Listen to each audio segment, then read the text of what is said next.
Sob a mata fechada da floresta amazônica, estão brasileiros que quase ninguém conhece. Pessoas com tradições e costumes muito diferentes dos nossos.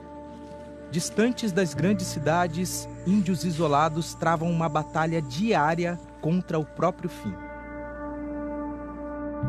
Quantos são? Como sobrevivem? As respostas vão surgindo em expedições de monitoramento pelo Brasil. O Fantástico embarca agora numa delas. Nossa viagem começa em Ji-Paraná, Rondônia. Um dia inteiro dirigindo em estrada de terra até chegar a uma base da FUNAI, a Fundação Nacional do Índio. Aqui trabalha Jair Candor, 58 anos, 31 deles acompanhando índios isolados. A gente faz o nosso trabalho de monitoramento, mas é a distância, entendeu? A prioridade é respeitar esse povo e deixar eles viver.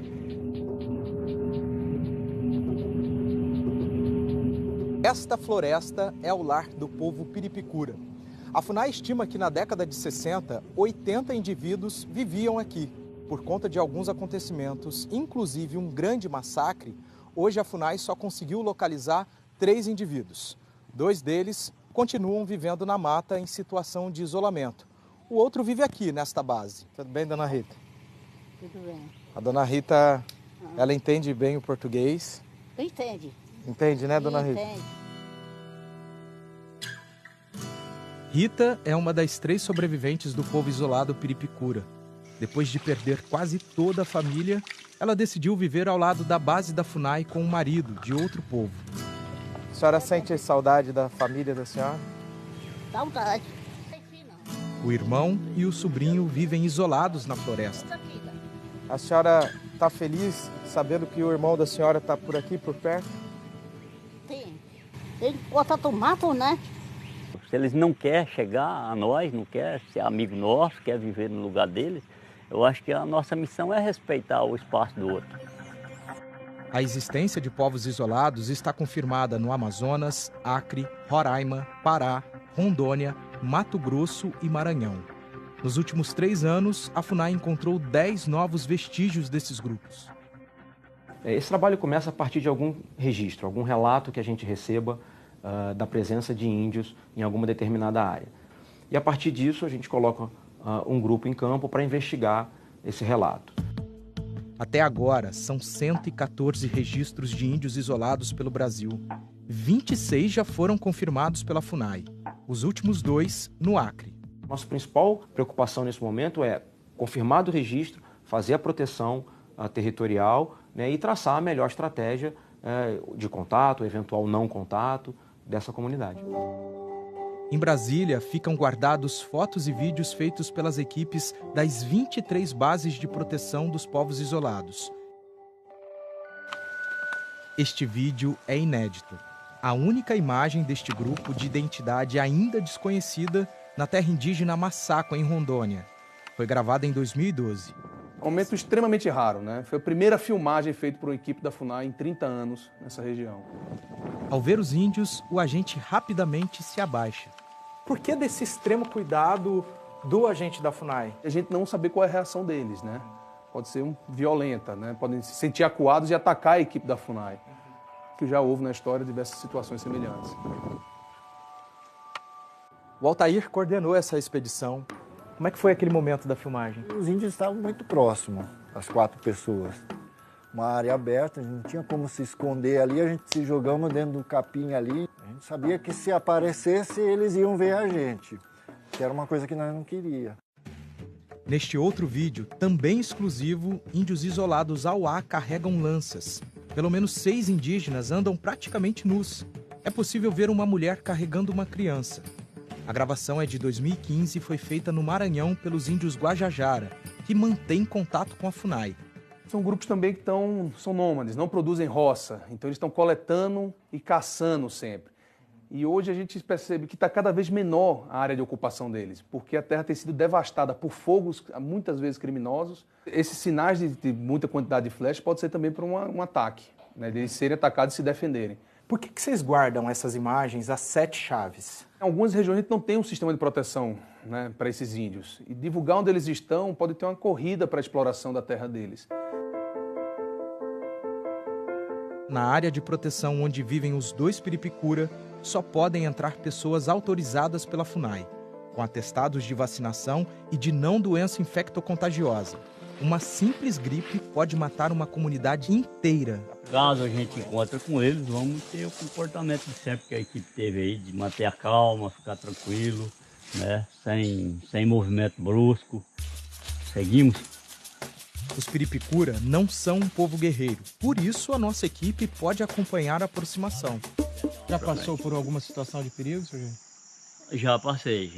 Não com eles aqui, mas aqui na outra terra indígena, no Cauarriva, já passei. O que aconteceu com o senhor? E ele acabou jogando umas flechas na gente, mas não acertou ninguém. Logo no começo, esbarramos com um outro morador da floresta. Que peso! Piripicura come, é alimento deles. Esse é jabuti. Jabuti. Escondidinho aqui, tá com medo. Isso aí seria um belo almoço para eles. Todo o sustento vem da mata.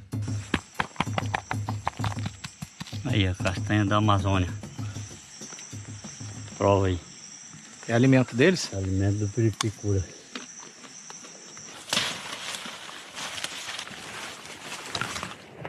A gente está mais ou menos 1 quilômetro de distância de um possível acampamento dos 2 piripicuras, né?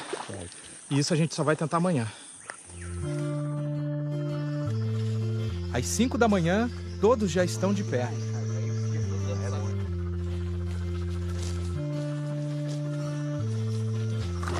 Que já são eles andando por aí, né? Eles usam como referência para ir e voltar. O que nós cortamos com facão, ele muitas vezes não tem um facão, então ele vai na mão, né?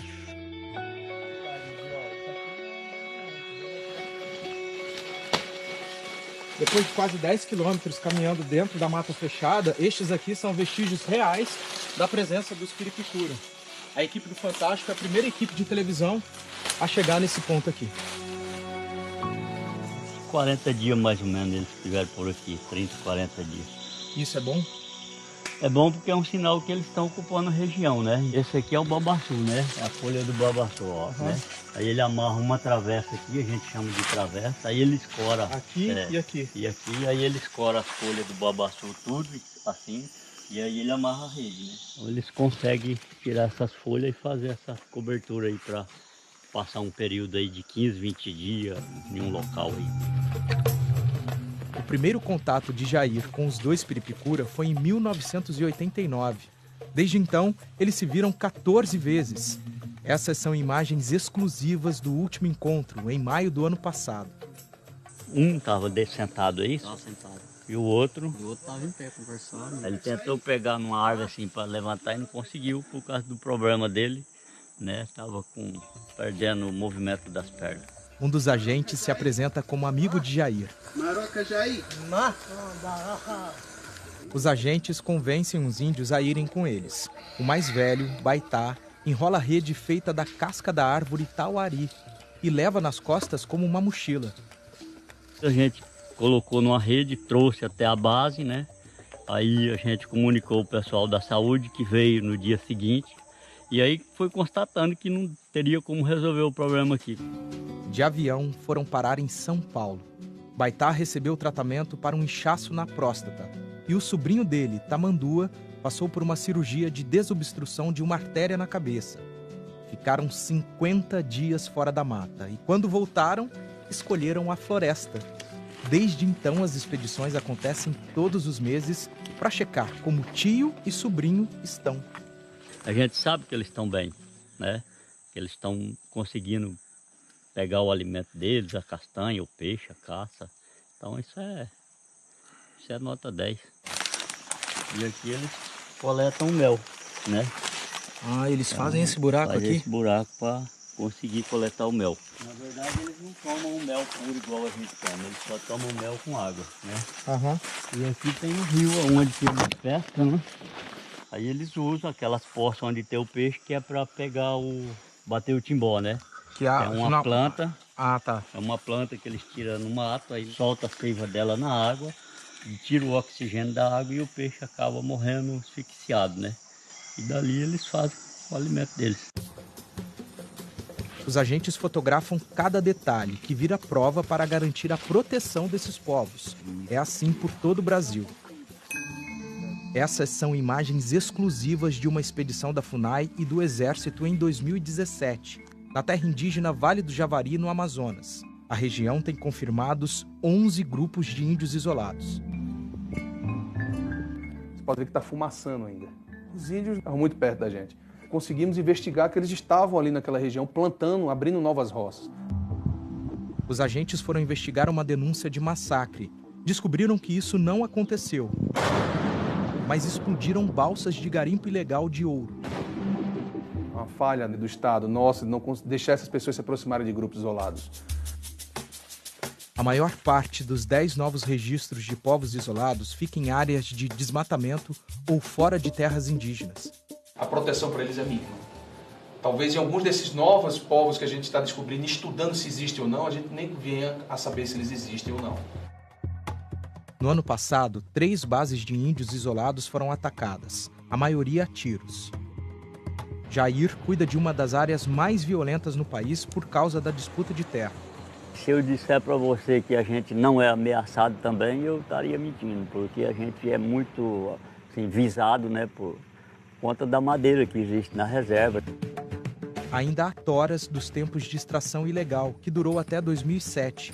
Foi quando a área dos Piripicura passou a ter restrição de uso, ou seja, nenhum recurso natural pode ser retirado, a não ser pelos índios ou pela FUNAI para estudo.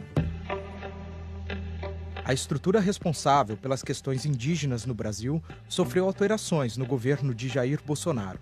O presidente transferiu as decisões sobre identificação, delimitação e demarcação de terras indígenas da FUNAI para o INCRA, vinculado ao Ministério da Agricultura. Esta semana, o Fantástico pediu entrevista para a ministra Tereza Cristina, mas ela não quis falar. Em nota, a assessoria diz que, em termos legais e técnicos, nada muda nas determinações que são constitucionais para a definição de terra indígena, que essa reorganização administrativa terá 60 dias para se efetivar.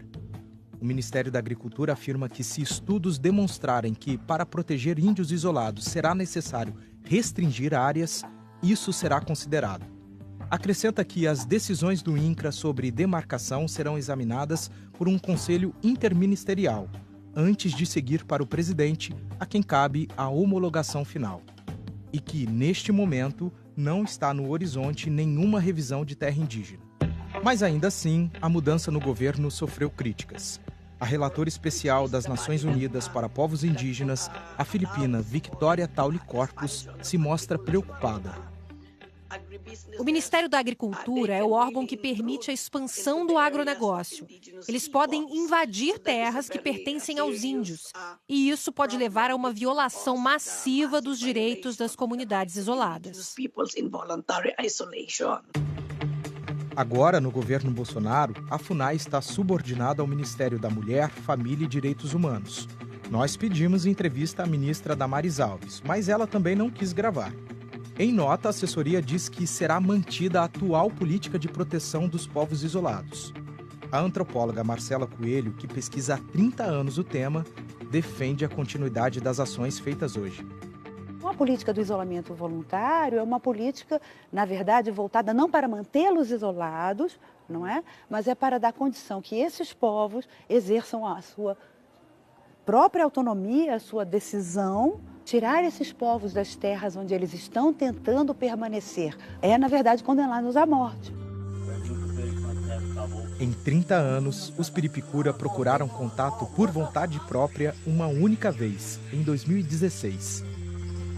O momento foi registrado no documentário Piripicura. A gente ganhou na loteria hoje. Dessa vez não tivemos a mesma sorte. Depois de 27 horas na mata, é hora de voltar para a base. Mesmo sem ver Baitá e Tamandua, Jair descobriu o suficiente para saber que os dois continuam com a liberdade a que têm direito. E as pessoas precisam de entender E esses caras que vivem aí, eles são humanos, igual eu, igual você, igual ele, igual qualquer um, entendeu? Eles